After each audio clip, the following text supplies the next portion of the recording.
శ్రీ గురుభ్యో నమః. శ్రీ మహాగణాధిపతయే నమః.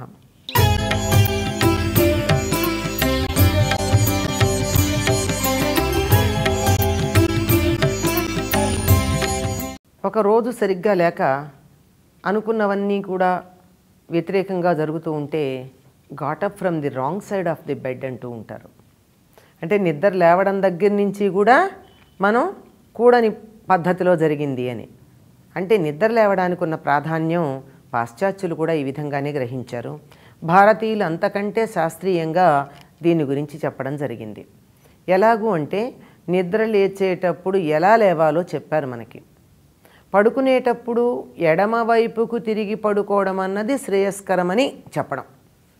అంటే ఏదో కొంచెం సేపు కుడివైపుకు పడుకోవచ్చు, కొంచెం సేపు బోర్ల పడుకోవచ్చు, కొంచెం సేపు వెళ్ళకిలా పడుకోవచ్చు. ఇవన్నీ కూడా ఏమిటి? నిద్ర పట్టకపోవడానికి, నిద్ర పట్టేట్టు చేయడానికి పడేటటువంటి తిప్పలు. బాగా నిద్రపోయినప్పుడు పక్కకి తిరిగి పడుకుంటాం. ఆ తిరిగి పడుకునేటప్పుడు ఎడమ పక్కకి పడుకోవడం చాలా శ్రేయస్కరం, ఆరోగ్యకరం అని ఆధునిక శాస్త్రవేత్తలు కూడా ఈ మధ్య అంగీకరించి చెప్పినటువంటి మాట. అలా ఒకవేళ ఏ కారణంగా మనం ఎట్లా పడుకున్నా నిద్ర లేవబోయే ముందు ఎడమ పక్క కంటే మంచం మించి లేవబోయే ముందు మెలకువ వచ్చిన తర్వాత కళ్ళు తెరవకుండా ఎడమ పక్కకి తిరిగి నెమ్మదిగా లేచి కూర్చుని వెంటనే లేవకూడదు. వెంటనే లేచినట్టయితే అలా మెలకువ రాగానే మంచం మించి ఉరికి పరిగెత్తేటటువంటి వారికి పక్షవాతం వచ్చేటటువంటి అవకాశం చాలా ఉంది అని వైద్యశాస్త్ర పరిశోధనలు చెప్తున్నాయి. కనుక మనం అటువంటి అవకాశాన్ని ఎందుకు కల్పించుకోవాలి? కనుక పక్కకి తిరిగి నెమ్మదిగా లేచి కూర్చోవాలి కళ్ళు తెరవకుండానే. ఆ పైన నెమ్మదిగా కళ్ళు తెరవాలి. కళ్ళు తెరిచి రెండు చేతులని ఇలా అనుకుని ఆ రెండు చేతుల్ని ఇలా రాచుకుని ఆ రాచుకున్నటువంటి చేతులతో కళ్ళని ఇలా మూసుకుని ఆ మూసుకున్న తర్వాత నెమ్మదిగా కిందకి తీసి ఆ కిందకి తీసిన తర్వాత చేతుల వైపుకు చూస్తూ కళ్ళు తెరవాలి. కారణం ఏమిటంటే చేతులకున్న శక్తి సామాన్యం కాదు. అందులోనూ ఇలా కొంచెం ఉంచేటప్పటికీ ఈ రోజుల్లో మన వాళ్ళది పిరమిడ్ అది వ్యవహారం అంటున్నారు, అదంతా వదిలేయండి. అలా ఇలా దొప్పలాగా ఉండేటప్పటికీ కంటికి చక్కని ఉపశమనం కలుగుతుంది. అలాంటి ఉపశమనం కలిగి కళ్ళు తెరిస్తే ఆ కళ్ళు తెరవడం కూడా ఒక్కసారి తెరవకుండా నెమ్మదిగా తెరవాలట. దానికి ఒక క్రమం చెప్పారు. ఇలా చేతులు ఎదురుగా పెట్టుకుని కరాగ్రే వసతే లక్ష్మి, కరమధ్యే సరస్వతి, కరమూలేతు గౌరీ, కొంతమంది గోవింద అని కూడా అంటారు అనుకోండి, కరమూలేతు గౌరీ ప్రాభాతే కరదర్శనం అని ఇలా ముందర పైభాగం నుంచి నెమ్మదిగా మధ్య భాగం, ఆ తర్వాత కింద భాగం, ఈ అరచేతులు ఇక్కడ దాకా చూసుకుని అప్పుడు కళ్ళు తెరిచి అప్పటికి కూర్చుని ఉంటాం. కూర్చుని ఉన్నటువంటి వాళ్ళు కళ్ళు తెరిచి నెమ్మదిగా కాళ్ళు కింద పెట్టి ఆ పైన నేలకి వంగి నమస్కారం చేయాలి. ఎందుకంటే భూమి పట్ల మనకున్నటువంటి గౌరవాన్ని తెలియచెప్పడానికి. సముద్రవసనేదేవి పర్వతస్తన మండలే విష్ణుపత్ని నమస్తుభ్యం పాదస్పర్శం క్షమస్వమే అని నేను నీ మీద పాదం పెడుతున్నానమ్మా, నా పాదస్పర్శని క్షమించమని భూదేవిని తలుచుకుని యువతలకి రావాలి. ఇది ఆరోగ్యానికి సంబంధించినటువంటి ఒకానొక నియమం.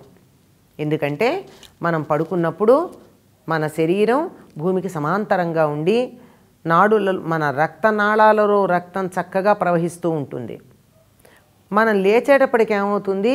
రక్తనాళాలలో రక్తం పైకి ప్రసరించాలి. సమాంతరంగా ప్రసరించడం తేలిక కానీ ఊర్ధ్వముఖంగా ప్రసరించడం కష్టం కదా. అందుకని ఆ గుండెకి పైకి ఇలా రక్తాన్ని పంప్ చేయడానికి కాస్త వ్యవధానం ఇస్తాం. ఈ వ్యవధానం ఇవ్వడం వల్ల రక్త ప్రసరణ చక్కగా జరిగిందాక అనుకున్నట్టు పక్షవాతం రాదు. కళ్ళు తెరిచేటప్పుడు నెమ్మదిగా తెరవడం వల్ల కళ్ళల్లో ఉండే కోన్స్ అండ్ రాడ్స్ అనేవి ఉంటాయే, ఇవి వెలుగుకి తమని తాము సర్దుబాటు చేసుకుంటాయి వెలుగును అనుసరించి. ఆ సర్దుబాటు ఒక్కసారిగా జరిగితే వాటి యొక్క సామర్థ్యం తగ్గే అవకాశం ఉంది. కనుక నెమ్మదిగా ఆ సర్దుబాటు జరగడం కోసం అని చెప్పి నెమ్మదిగా కళ్ళు తెరవాలి. అందులోనూ బాగా వెలుగొచ్చిన తర్వాత కళ్ళు తెరిస్తే కంటి చూపు తొందరగా మందగించేటటువంటి ప్రమాదం ఉంటుంది. కనుక ఆ బయట ఉండేటటువంటి వెలుగుకి అప్పటి వరకు మూసుకున్న కంట్లో ఉన్న చీకటికి మధ్య కొద్దిగా సర్దుబాటు జరగడం కోసం నెమ్మదిగా కళ్ళు తెరవడం అన్నది జరుగుతూ ఉంటే పైగా చేతులు చూసుకోమని ఎందుకన్నారు, తర్వాత ఎవరిని నిద్ర లేచి ఎవరి మొహం చూశాను అని ఎవరిని తిట్టాల్సిన పని లేదు. పైగా చెప్పే శ్లోకం ఏముంది, అంత లక్ష్మీదేవి చేతి వేళ చివరుంది అంటే ఏ పని చేసినా సంపద కావాలంటే చేతులతో పని చేయి. కర మధ్యే సరస్వతి, చేతుల మధ్యలో సరస్వతి ఉంది, పుస్తకం పెట్టుకో, చదువుకో, బాగుపడతావు. కరమూలేతు గౌరీ, ఈ మణికట్ల దగ్గర గౌరీదేవి ఉంది అంటే శక్తి ఇక్కడుంది, చేత్తో పని చెయ్యి, నీకు అన్నీ బాగుంటాయి. ఎవరిని అనాల్సిన పని లేదు, అంతా మన చేతుల్లోనే ఉంది, అంతా మన చేతల్లోనే ఉంది అని ఈ మాటలో చెప్తూ భూదేవికి నమస్కరించడం వల్ల ఏం జరుగుతోంది అంటే భూమి పట్ల మనం అపచారం చేసేటటువంటి భావన తగ్గుతుంది. రోజు నమస్కారం చేయగా చేయగా అయ్యో భూమిని నేను కాలు పెడుతున్నందుకే క్షమించమని అడిగాను, భూదేవి పట్ల నేను అపచారం ఎట్లా చేస్తాను అని చెప్పి దాని పట్ల గౌరవం పెరుగుతుంది. అంతేకాకుండా కిందకి వంగి నమస్కారం చేయడం వల్ల రక్త ప్రసరణకు సంబంధించినటువంటి వ్యవహారం చాలా చక్కగా సర్దుకుని ఆరోగ్యంగా ఉండడం జరుగుతుంది. ఇది మంచం మించి నిద్ర లేచేటటువంటి పద్ధతి. నిద్ర లేవగానే ఈ పని చెయ్యాలి, ఇది మనకి అనుకూలంగా ఉంటుంది. స్వస్తి.